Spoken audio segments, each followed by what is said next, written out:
Sejam todos bem-vindos, bem-vindas e bem-vindes ao Pod Bicha, o podcast da Bicha da Justiça.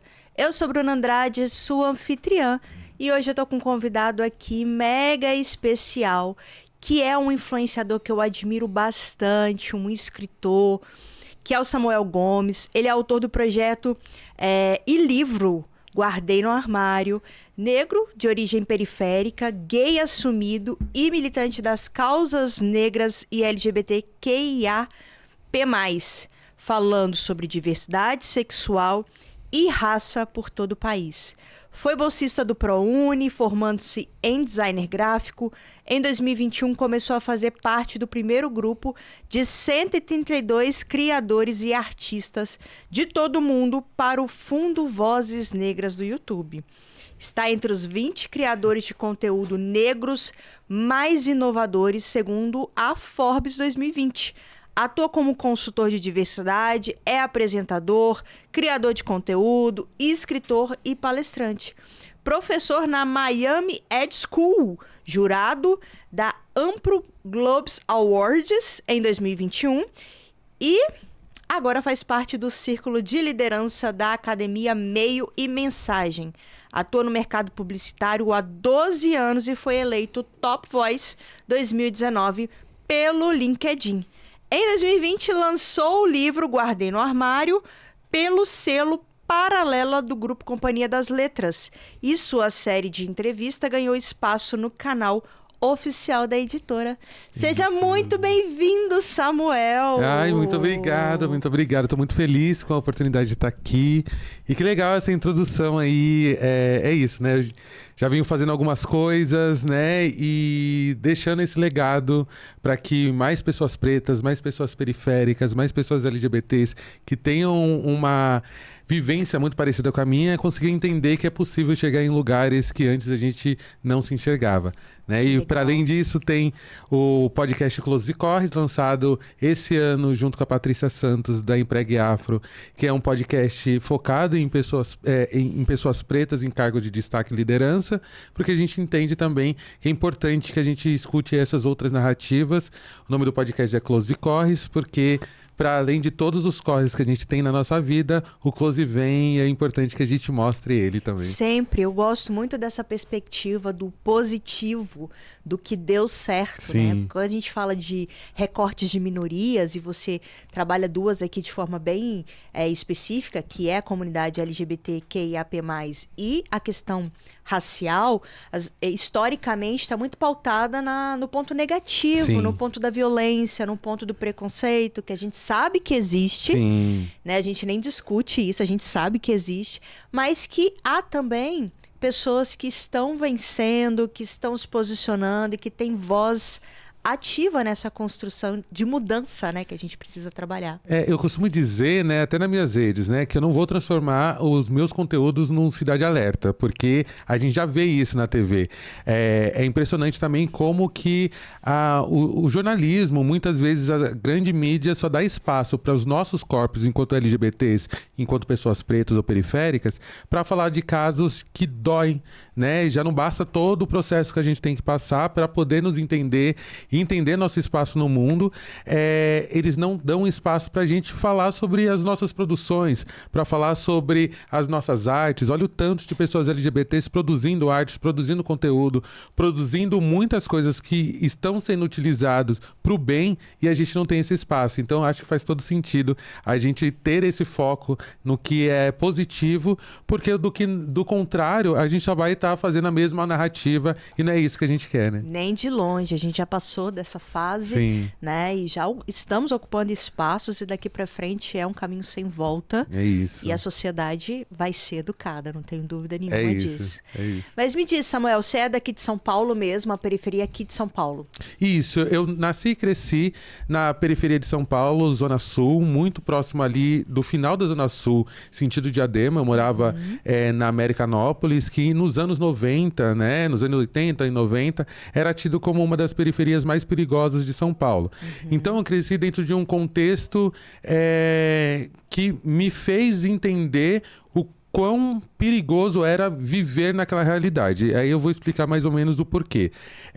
Eu cresci num quintal, né, com várias outras casas, o quintal da minha avó e vários primos e tios e tias ali morando. E só depois de adulto eu fui entender a proteção que meus pais tinham comigo e que meus tios tinham com os filhos deles. A gente não podia brincar na rua como as outras pessoas do nosso bairro. E isso porque a gente tinha até um quintal ali, a gente brincava dentro do quintal, mas era uma proteção. Na época, assim, eu não podia, por exemplo, correr na rua, usar boné, usar touca, porque um menino preto, retinto, correndo no meio da rua, dentro de uma sociedade racista e de uma polícia muito violenta, ela poderia tirar minha vida, né? Então, um dos grandes temores dos meus pais era esse, mas eu cresço também dentro de uma estrutura religiosa muito rígida, né? Pelo menos da parte da minha mãe, eu nasci sendo a terceira geração dentro da mesma igreja evangélica que é a Congregação Cristã no Brasil, que é uma igreja muito tradicional, muito rígida e que me fez e que me privou de várias liberdades, assim, né? Só pra você ter uma ideia, a televisão só foi entrar na minha casa quando eu tinha 7 anos de idade. E a primeira vez que meus pais foram no cinema não faz nem 10 anos. Uhum. Então, muito por conta desse temor e desse medo de tudo que falavam. Então, crescer dentro dessas estruturas, né, me fez viver dentro de bolhas. Seja bolha religiosa, porque era um canal de pertencimento. A gente está falando de uma sociedade com um pouco mais de 130 anos pós-escravidão e que não preparou sua sociedade para receber a população preta que construiu esse país. Então, jogando para as periferias, para as margens, a gente não tinha o acesso sei lá, o Estado não chega ainda na periferia e não chegava naquela época. Então, o único jeito de se sentir aceito, de se sentir pertencente, de ser cuidado, era dentro dessas instituições. Apesar disso, eu tinha todos os meus conflitos, porque desde muito cedo eu começo a compreender um pouco mais sobre a minha sexualidade, né? Você foi uma criança viada? Sim, muito viada. Apesar de viver dentro de um contexto religioso, a minha memória mais antiga da minha sexualidade, mesmo sem ter existido algo que marcasse, assim, na verdade, brincadeira com amiguinhos, lembrança com outros amiguinhos, sei lá, imaginar uma música de um casal de uma novela, imaginar eu e meu melhor amigo, essas coisas, mas isso vem desde os 6 anos de idade. Mas como eu vivia dentro desse contexto religioso, isso me trazia muito medo, né? Mesmo na escola, mesmo fora de casa, eu tinha muito medo e eu falava, eu pensava muito nisso, né? E isso é uma fantasia, né? Eu falava, bom, se eu não disser a palavra gay, homossexual, eu não vou me tornar. Então isso só tá na minha cabeça. Então eu não falava. É interessante que, apesar de tentar esconder durante muito tempo... É que a palavra tem poder. A palavra tem poder, né? E mesmo sem pronunciá-la, é isso, né? Tem um lugar de... negação da minha identidade enquanto homem gay até os 23 anos, mas mesmo assim, na infância e adolescência, eu sofri muitos bullying. Os bullying raciais com certeza existiam, né? Não importa o contexto, mas também o bullying por eu não parecer como os outros meninos, não gostava de jogar futebol, esses estereótipos, né? Não tinha namoradinhas e tal, então era muito motivo de chacota. E também existia um personagem, né? Feito pelo Jorge Lafon, a Vera Verão, que hoje enalteço, entendo a importância dela para que eu, enquanto uma bicha preta, esteja aqui, mas que na época não queria parecer Vera Verão, não queria que me chamasse de Vera Verão, porque era descortinar algo que eu escondia muito dentro do meu armário, né? Sim. Então, foi um processo até doloroso em certa medida, na adolescência mesmo, porque durante muito tempo eu orei pedindo ou para não acordar com vida ou para acordar hétero, porque eu tinha essa dimensão, pelo menos na época, que seria uma vivência de muito sofrimento, porque o que a igreja falava era muito pesado. A falta de referência também fazia com que você se sentisse perdido. E a falta de conversar com outras pessoas ainda dentro do armário me fazia pensar que isso acontecia comigo, né? Por mais que você visse outras pessoas, mas não era próximo, né? Sim. Mas a sua participação dentro da igreja era ativa, não era só os seus pais que eram religiosos e que de alguma forma levavam os filhos, assim. Você tinha uma participação ativa dentro da igreja, participando de coral, de teatro, essas coisas que são mais comuns dentro da igreja. Não, tinha sim, eu tinha muito, assim, né? Eu fui desde muito cedo, com 13 anos eu me batizo na religião, e isso é quase como uma aliança a você fazer parte daquela instituição. Tocava violino, cheguei a ensinar, fui professor de violino, e até ressignifico isso. Depois de 10 anos, depois que eu saio da igreja, eu ressignifiquei esse tocar do instrumento e voltei a estudar até em um outro contexto, com uma professora, trazendo músicas nacionais e procurando tocar músicas de terreiro, música de candomblé, para tirar de todo esse contexto religioso, cristão. E na época, eu frequentava praticamente de domingo a domingo. Eu tinha uma ideia ali de que se eu ocupasse minha mente com as coisas da igreja, talvez eu não fosse lembrar de quem eu era, ou do que eu estava passando, ou de como eu sentia a vida. Mas muito pelo contrário, né? Na verdade, isso trouxe um aprisionamento muito maior, uma falta de identidade muito grande, e me fez questionar não só sobre a minha sexualidade dentro da igreja, mas também a presença de pessoas pretas dentro dessa instituição eurocentrizada. Sim. Que negava tudo que vinha de África, que me proibiu, por exemplo, de, na época que eu frequentava a igreja, eu participei de várias ONGs ali, né? Que eu acho que uma das coisas que me salvou também dentro da periferia foi a participação de algumas ONGs. A expectativa de vida de um jovem preto, de um homem preto naquela época na periferia era de 22 anos. Então eu já passo essa estatística muito por conta desses projetos. Em um desses projetos, eu tive a oportunidade de conhecer a capoeira e conhecer a comida africana e tal, e eu fiquei, assim, encantado, porque eu falei assim, gente, é muito além daquilo que explicam nos livros ali, né? E aí eu falei pra minha mãe, eu quero continuar fazendo capoeira, será que eu posso? Pergunta, vou falar pastor, porque é como todo mundo conhece, pergunta pro seu pastor, porque lá eles chamavam de cooperador de jovens e menores, quem cuida ali das crianças, dos adolescentes. E aí, quando eu vou perguntar pra ele, ele fala, não, Samuel, não faz porque é macumba, isso aí é coisa do demônio. E isso vem de uma violência muito grande, do apacamento histórico muito grande, dita por pessoas brancas de poder dentro de instituições religiosas, justamente para colonizar nossos pensamentos, né? E realmente eu parei de fazer. Então, é impressionante, né? Hoje, tendo essa leitura desse lugar de agora, eu vejo que meus questionamentos ali dentro, eles sempre pairavam esses universos, né? De sexualidade e raça, que para mim não fazia sentido Deus não me amar por eu ter uma cultura africana, ou Deus não me amar por eu ser LGBT. Isso nunca entrou na minha cabeça, né?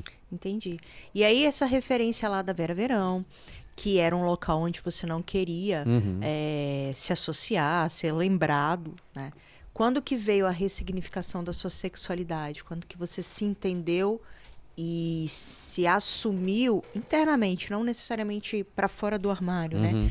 Que você era um homem gay?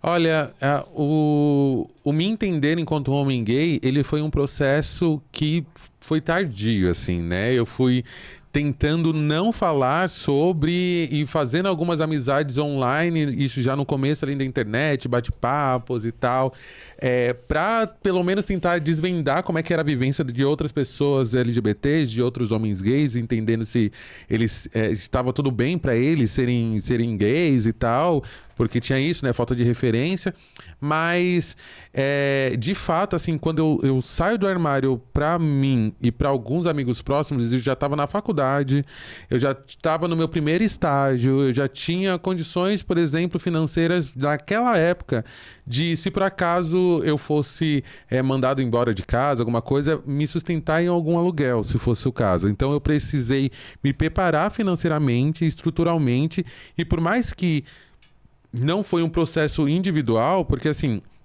O que aconteceu foi que quando eu estava no primeiro ano da faculdade, isso acho que com 21, 22 anos, eu estava trabalhando também na universidade que eu estava estudando e eu tinha comentado com um amigo meu ali de trabalho, meu colega de trabalho, que eu era gay, que isso estava me doendo porque eu nunca tinha beijado nenhum cara, nunca tinha ficado com ninguém, mas eu tinha essa certeza. Meus amigos da igreja estavam casando, porque o pessoal da igreja casa cedo, e aí gosta de... Não, né? Gosta de comer e gosta de casar. Nossa, muito, muito. Vários amigos meus casaram nessa faixa, entre os 21 e 28 anos. Casaram muito cedo. E é interessante falar sobre isso também, né? Porque o casamento dentro da igreja evangélica, ele se dá muito cedo, mas se a gente faz um recorte racial e principalmente de gênero, as mulheres pretas não são escolhidas para esses casamentos. Então, eu presenciei muitas amigas minhas, e minha irmã também, sendo as rejeitadas da igreja, né? Sim. Então, tem esse contexto racial. Mas naquela vivência que eu tava, né? Ele falou assim, eu assisti um programa, eu acho que era o Globo Repórter, que tava falando sobre um projeto social que existia no centro de São Paulo, criado pelo GPH, que é o Grupo de Pais de Homossexuais. E a diretora é Edith Modesto, não tenho informação se esse projeto existe ou não ainda, mas a partir desse projeto GPH, fizeram um outro projeto chamado Projeto Purpurina, que reunia jovens LGBTs para se encontrarem 2 vezes por mês, para ter atendimento psicológico, para poder fazer trocas de vivência, para poder curtir, conversar. E isso rolava durante a tarde. E era um projeto muito bacana que eu fiz parte durante 3 ou 4 anos. Então esse projeto me ajudou a me entender e foi a partir dele que eu tive estruturas para poder me assumir para os meus amigos mais próximos, para as pessoas da faculdade e para o trabalho. E por fim, me assumir dentro de casa, né? Então passou por esses processos de aceitação, na qual eu fui entendendo que, se por acaso na igreja ou dentro da minha casa eu não fosse aceito, eu saberia que eu tinha uma rede de apoio que me entenderia e me aceitaria. Até porque eu trabalhei durante muito tempo na publicidade. E é uma área um pouco mais progressista, um pouco mais... com aceite um pouco maior, né? Então eu sabia que ali eu seria abraçado, né? Então isso foi me fortalecendo. E, assim, você não chegou a se relacionar com mulheres? Não, até aquele período eu acho que só tinha dado um beijo de uma mulher, assim, só, mas foi, acho que eu tinha uns 13, 14 anos, muito nessa ideia de tipo, eu vou beijar pra saber se eu gosto ou não. Sim. E aí eu beijei, e aí eu descobri que eu não gostava. E isso foi um pesadelo, porque eu estava dentro, foi 13 para 14 anos, eu estava dentro da igreja de cabeça mesmo. Eu fico batizado na igreja praticamente 10 anos, dos 13 até os 23. E quando eu tenho essa certeza que eu não gostava de mulher, eu entro mesmo de cabeça na igreja. Porque eu falo, bom, eu vou tentar anular isso, sabe? É interessante que quando antes de passar no Projeto Purpurina, antes de ir para esse contexto de tentar me entender, o que eu fiz meses antes, acho que quase 10 meses antes, a primeira atitude que eu tive foi ir no psiquiatra e pedir um remédio para ser hétero. Ai, desculpa aí. Desculpa. Mas é isso. Hoje Mas é sobre isso, né, Samuel? Você imagina o que Ele eles te fazem, deu? né? Não, então imagina, porque assim, eu tive A gente tem de tudo, tem de né? tudo. Eu tive a sorte de ter encontrado um ótimo profissional que falou assim, Samuel, não existe cura para algo que não é uma doença. Você precisa ir para um psicólogo, para que você possa entender quem você é. Para você entender que a sua sexualidade não vai ditar os rumos da sua vida. É você que vai ditar os rumos da sua vida. E provavelmente o lugar que você frequenta é que não consegue compreender a sua existência. Tipo, ele me passou uma indicação e tal. E assim, hoje, olhando depois de muito tempo, eu falo, gente, eu tive muita sorte. Porque imagina, olha o tanto de gente que acaba sofrendo por essas situações. Sim. Mas, imagina, eu chegar e eu falar pro médico, me dá um remédio pra ser hétero. Tipo, realmente é um negócio muito, muito bizarro, né? Muito intenso, muito né? intenso, muito intenso. E tem esse lugar, né, de que na igreja, enquanto você frequenta essa instituição, eles te privam de saber o que acontece fora, né? Ou quando você traz algo de fora, eles falam que não se aplica. Então, É isso, é muito estranho, né? Pensar que você em algum momento vai pedir um remédio para deixar de ser quem você é. Sim, sim.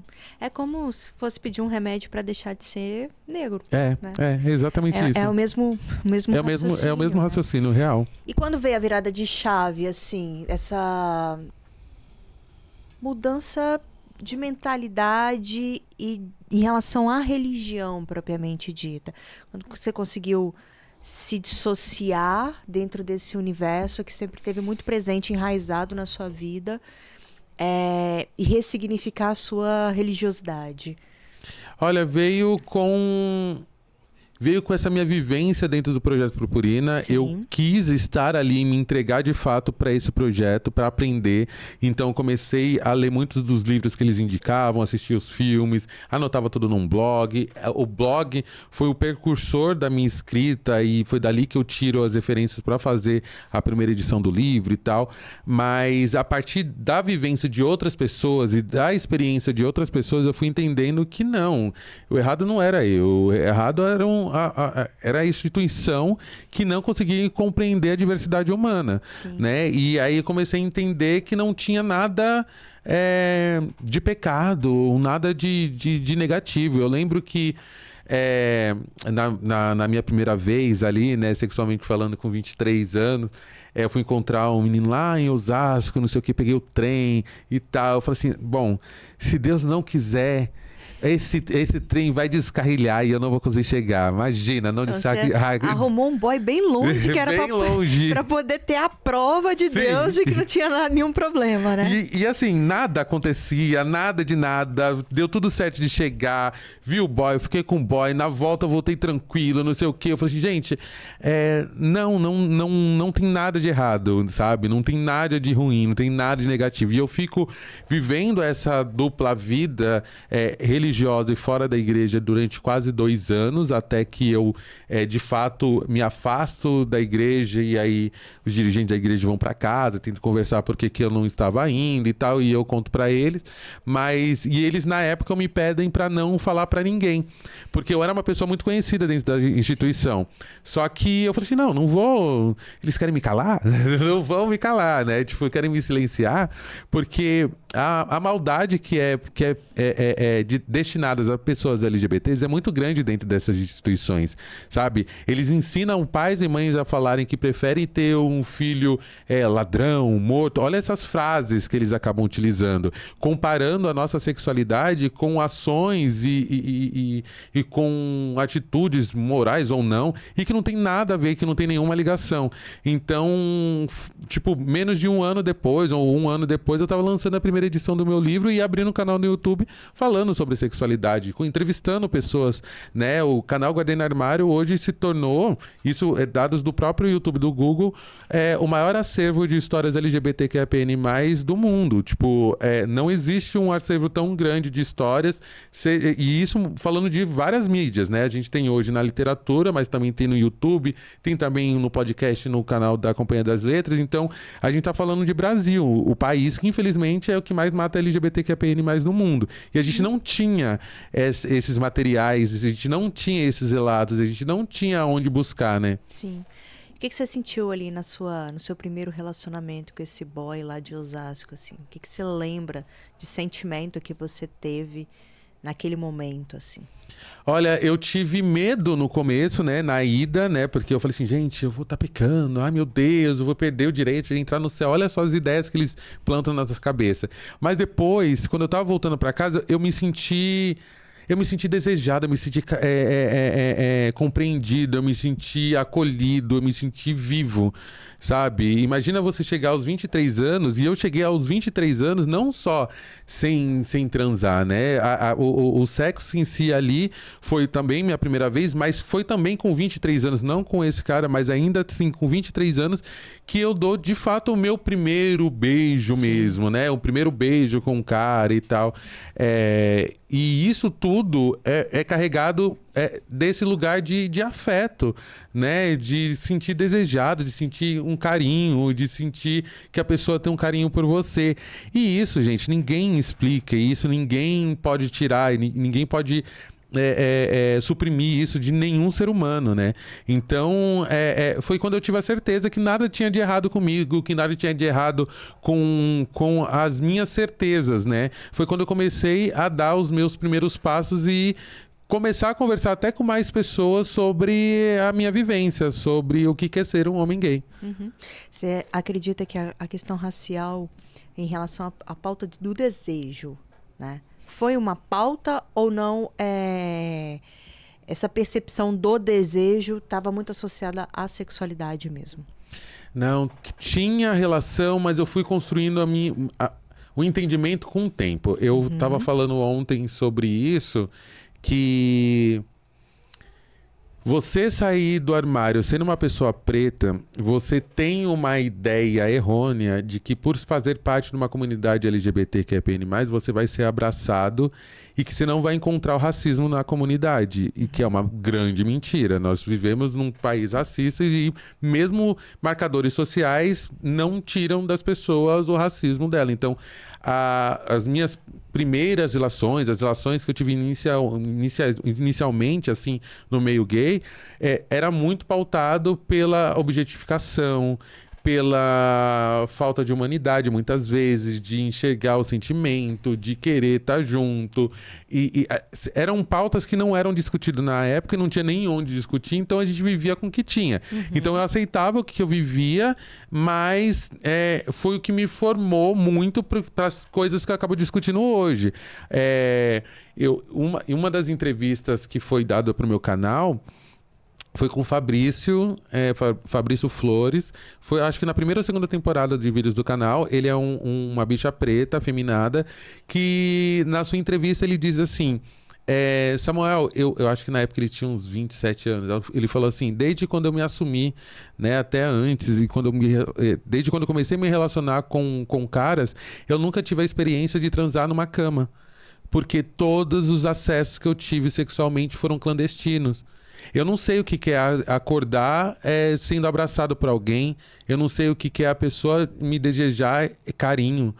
Porque é desse lugar que muitas vezes é colocado o corpo preto, né? E quando não, e quando ele tem a oportunidade de se relacionar em uma cama de motel, seja lá o que for, ele não tem a oportunidade de avançar nessa relação, porque o corpo preto não é visto com um afeto. Sim. Recentemente eu conversei com uma pessoa que disse que a mãe falava assim: mas todos os caras que você fica são feios. Aí ele virou pra mãe e falou assim: mas peraí, deixa eu ver aqui.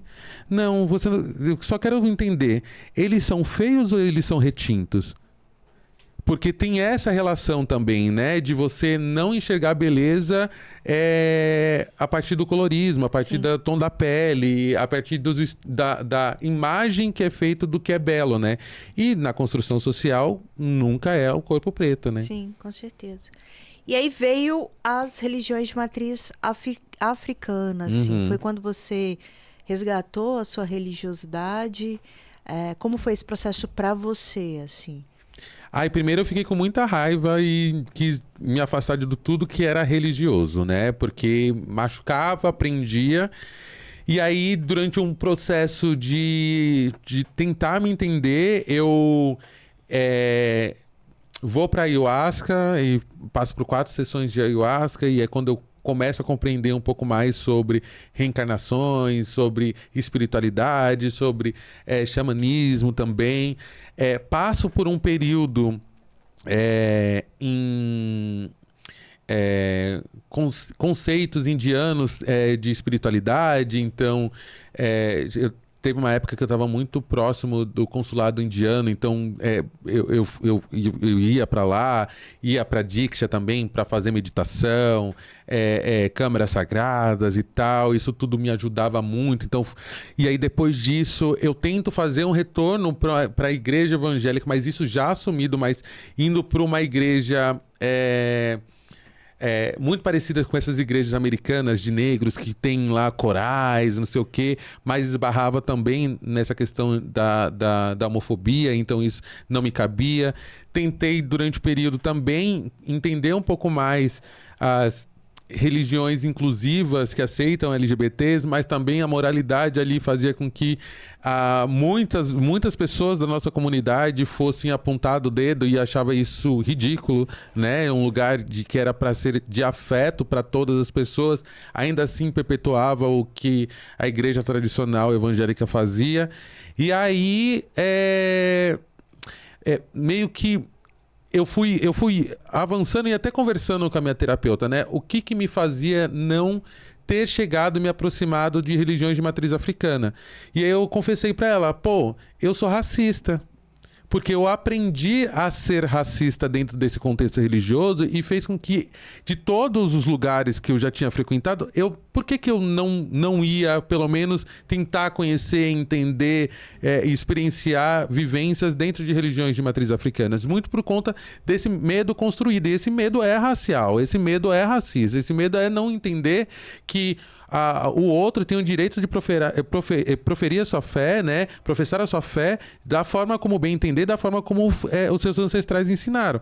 E eu digo que o meu contato com religião de matriz africana, mais próximo mesmo, ele veio se dar pouco antes eu acho que de 2019 para 2020, pouco antes da gente entrar em isolamento, e ele se intensificou muito nesse meu sankofa, né? Que é o processo que a pessoa preta faz de resgate ancestral, né? Olhar para o passado para construir um novo futuro. E aí, nesse processo, que também é um processo criativo, né? Eu tenho um plano junto com a companhia de lançar mais um livro, e um desses projetos é contar um pouco sobre a minha ancestralidade, a história, por exemplo, do meu bisavô e o que veio antes. Porque poucas pessoas pretas têm acesso a histórias dos seus ancestrais. E eu tive a oportunidade de numa primeira pesquisa, descobrir que o meu bisavô foi um dos primeiros filhos do Ventre Livre do Brasil, que ele veio a se formar no Mobral com 80 anos e aprender a ler e escrever, e até apareceu no Jornal da Cidade, que morreu pelo menos com 115, 120 anos, era líder de comunidade e líder espírita de Mesa Branca, foi reconhecido durante muito tempo como preto velho.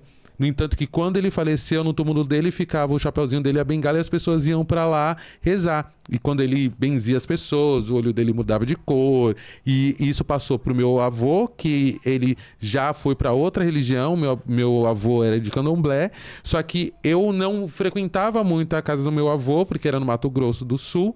E também porque meu pai evangélico aprendeu que não poderia estar perto, né? Então eu não vivenciei a religiosidade do meu avô. Então, nesse meu processo de apagamento completo da minha história por conta da igreja evangélica, quando eu saio dela, e aí isso mais agora, mais recente, 2019, 2020, eu venho nessa pergunta Gênesis, assim, a minha pergunta principal é: quem roubou a minha identidade? Né? Então, nesse processo, eu vou atrás de entender os caminhos que os meus ancestrais fizeram espiritualmente falando, para poder resgatar também a minha história, uma história que foi, de alguma forma, perdida. Então, isso me faz me aproximar de religiosos de matriz africanas, e aí eu não tenho hoje uma casa, né? Ainda não eu já fui para Ifá, já fui para Candomblé, quero ir também para Umbanda, já fui em casas espíritas, porque isso tem uma conexão muito grande para mim com Kemet, né? Com o Egito, e na ancestralidade mais longínqua da população preta inicia lá. E aí quando eu falo sobre eu entendo, eu gosto de enxergar a perspectiva da espiritualidade a partir de um olhar de renascimentos, a gente não começa no meu olhar, a gente não começa em Kardec, a gente começa em Egito. Quando eles falam que a vida é eterna, eu me conecto ao que meu bisavô falava no espiritismo e que o meu avô proferia no candomblé. Então, tipo, a gente tá sempre aqui, né? Se o futuro é ancestral, eu sou um ancestral em vida. Então, é nesse caminho que eu sigo. Muito bom. E veio, guardei do armário, assim, de onde veio o insight, de onde veio o desejo, qual era a proposta inicial que você se dispôs a fazer, né? Eu guardei no armário vem de uma dor, né? Vem do desejo de que as pessoas não precisassem passar mais pelo que eu passei. E na época eu começo a escrita, que depois veio se tornar o livro, com um blog, porque quando eu entro no projeto Purpurina, eu penso assim, bom, eu não sei, né, o quanto que a igreja vai me influenciar em cima daquilo que eu tô aprendendo, apesar de não dividir com eles internamente. Então eu tinha lá as reuniões de domingo, aí eu pegava a segunda-feira e escrevia lá muitos das conversas que eu tinha, dos livros que me indicavam, dos filmes que eu assistia, mas também eu fiz de uma ordem cronológica desde quando eu discutia sobre a minha sexualidade na minha mente. Então, fui registrando momentos, passagens, coisas que eu vivia na escola, coisas que eu vivia em casa, conversas que eu já tinha tido. E aí, depois de uns 3 anos de projeto, né, Purpurina, um amigo meu, o Walter Regi, ele chegou pra mim e perguntou: por que você não transforma as histórias desses posts nesse blog em um livro? O Walter que é cinegrafista. Exatamente, Walter Regi. A gente já se conhece há muitos anos, a gente é irmãozão. O Walter, pra se ter uma ideia, eu conheço o Walter antes da gente trabalhar com internet, ainda no Orkut, porque ele morava ali na Vila Clara, pertinho da minha casa, e eu falava pra ele: como é que você... um dos primeiros scraps, né, na época do Orkut, que eu mandei pra ele, eu falei assim: como é que você consegue ser feliz? Eu ainda era eu ainda era de igreja. Eu falei assim: como é que você consegue ser feliz? Porque no meu entendimento, que a igreja fala é que se você é um homem gay, se você na época, né, GLS, você não pode ser feliz, você vai pro inferno, isso, aquilo, aquilo outro. E ele, com muita paciência, foi me explicando, foi me ensinando, foi me instruindo, e aí eu fui entendendo que nada existia de errado comigo. E aí a gente faz essa amizade, a gente se junta para vários projetos. Eu fui o diretor de marketing do filme dele, Quero Ser Beyoncé. Auxiliei também ele em vários outros projetos que ele lançou, um livro que ele lançou, Sempre Amigos, e várias outras coisas assim, né? E aí ele fala isso pra mim, eu falei assim: por que não? E lanço o livro com um dinheiro que eu tinha juntado pra fazer um intercâmbio, né? Eu lanço primeiro de forma independente, e aí nessa escrita do livro, na sua primeira edição, eu entendo que a minha história não era um manual de saída do armário, então, para trazer outras narrativas, eu abro o canal no YouTube lá em 2015, e é dessa primeira leva de creators negros do YouTube, realmente startada ali final de 2014 e 2015, que foram quando essa revolução tecnológica digital que o Walter sempre fala, ela realmente começa a acontecer nas periferias e favelas, e aí a gente tem a galera que estava se formando pelo ProUni pautando muitos debates, e funcionou muito, né? E aí, em 2019, eu sou convidado pelo selo Paralela da Companhia das Letras. A fila da Lília Soares chegou até ela, meu livro, ela leu, chorou, se emocionou, me chamou para uma reunião, e a gente pensa num novo formato, com uma história mais completa ainda, e trazendo outras narrativas para dentro do livro. Então, essa edição de 2020 da Editora Paralela da Companhia das Letras, ela conta com uma história muito mais robusta sobre a minha vivência, mais 9 histórias. Aí a gente tem Rodrigo França, né, diretor de teatro, cineasta, a gente tem Nathalie Neri, a gente tem Jonas Maria, a gente tem Murilo Araújo, Espartaco, Jupe do Bairro, e mais alguns outros nomes que fugiram aqui, mas a ideia do livro inicialmente sempre foi essa, para que pessoas não precisassem passar mais por essas dores. E aí o que me surpreende muito é que 3 anos depois do lançamento do livro, que foi feito dentro da pandemia, infelizmente, então não teve um evento de lançamento, eu sou surpreendido com o poder que esse livro tem de ser atual.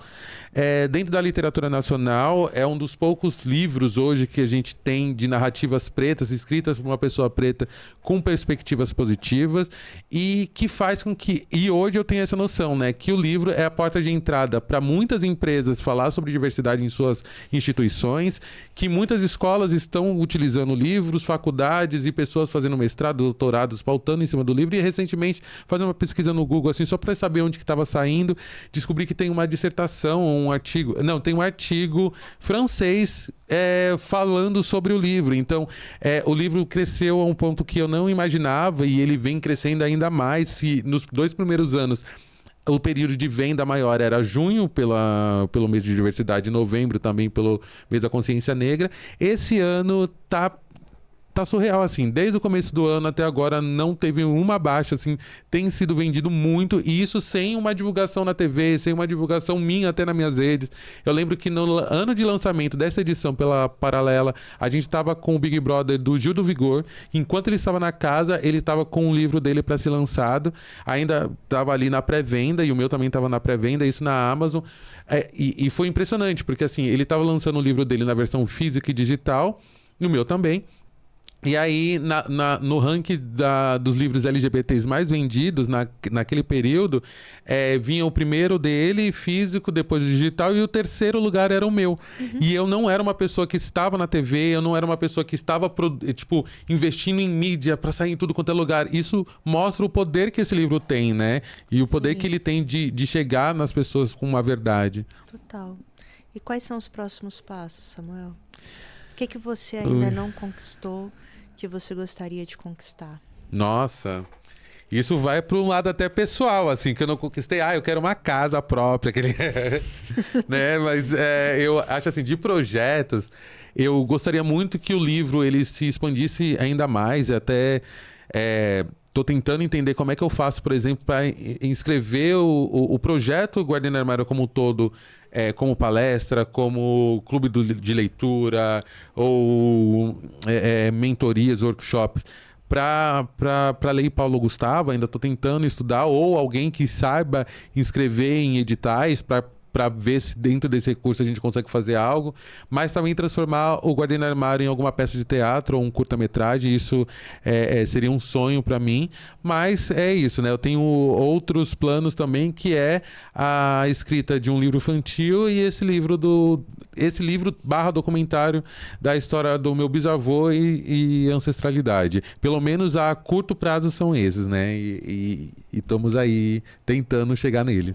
Ai, que delícia. E vai chegar, Axé. porque você super merece. Obrigado, né? obrigado. Tem um trabalho incrível, eu realmente gosto muito do seu trabalho. Eu acho que os dois recortes são muito bem trazidos. E é história de vida, né? E contar histórias e trazer essa representatividade é sempre muito importante, porque é isso que muda vidas. Sim. É poder se projetar, se enxergar em outras pessoas que estão construindo, estão fazendo seus corres, estão construindo-se, que são lembrados por questões positivas, com questões de conquistas. Sim. E não só o recorte de preconceito propriamente dita. É isso, trazer Samuel, novas narrativas. Trazer novas narrativas. Samuel, qual legado que você quer deixar?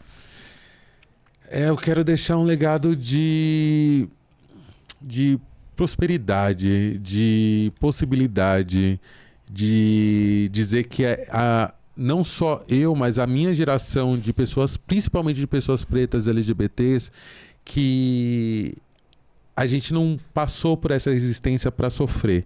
A gente curtiu, a gente viajou, a gente comprou casa, a gente comprou carro, a gente teve aquilo que a gente quis ter e pôde deixar principalmente algo positivo, sabe? Algo que as pessoas olhem e falem, caramba, que bom ter vivido no mesmo período que o Samuel, mas mesmo quem não viveu, que possa ter estudado e falar que legal essa pessoa ter passado por aqui, ter construído algo que hoje a gente colhe os frutos, sabe?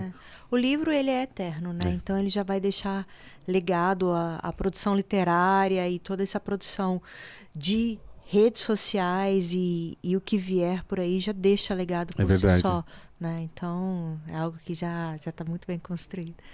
Ai, que pena que tem que acabar! Passou muito rápido! Passou muito rápido, né? Poxa, gente, olha só. Primeiro quero te agradecer por ter topado. Eu vou te chamar várias vezes ainda, por favor. Porque a gente ainda tem muita coisa para conversar. Sim, né? sim. E eu quero que você deixe nas redes sociais, suas redes sociais, e também onde você consegue adquirir o livro, para que as pessoas possam, a partir de se interessar, possa fazer essa aquisição. Bom, minhas redes sociais é Samuel Gomes em todas as redes, Samuel de Paula Gomes ali no LinkedIn, que eu estou pautando conversas sobre o mercado de trabalho. Se você quiser contratar uma palestra, um workshop, entre em contato também no guardainarmário.com. Você encontra os livros Guarda no Armário tanto no meu site, quanto no site da Companhia das Letras, da Amazon, até mesmo no site da Magazine Luiza. Também estou fazendo parte do último livro do Leandro Carnal, o livro Preconceito, uma história, a qual ele me convidou para dizer o que é preconceito a partir da minha visão e do meu entendimento. E é isso, gente. Querendo falar comigo, ali nas redes sociais, Samuel Gomes, e vamos construir um mundo e um Brasil muito mais justo e igualitário para todo mundo. Com certeza. Vou deixar na descrição os links de compra, tá? Para vocês poderem facilitar aí a encontrar, e também as redes sociais. Se você achou interessante e é interessante, entre em contato lá com o Samuel, porque ele realmente tem muito a acrescentar. Tanto na sua instituição, quanto na sua vivência mesmo, tá? E aqueles pedidos clássicos, né? Curte, compartilha, segue a gente, segue Samuel, ativa o sininho, porque isso é extremamente importante para a divulgação do nosso trabalho, tá? E um beijo para vocês, até semana que vem. Tchauzinho. Beijo!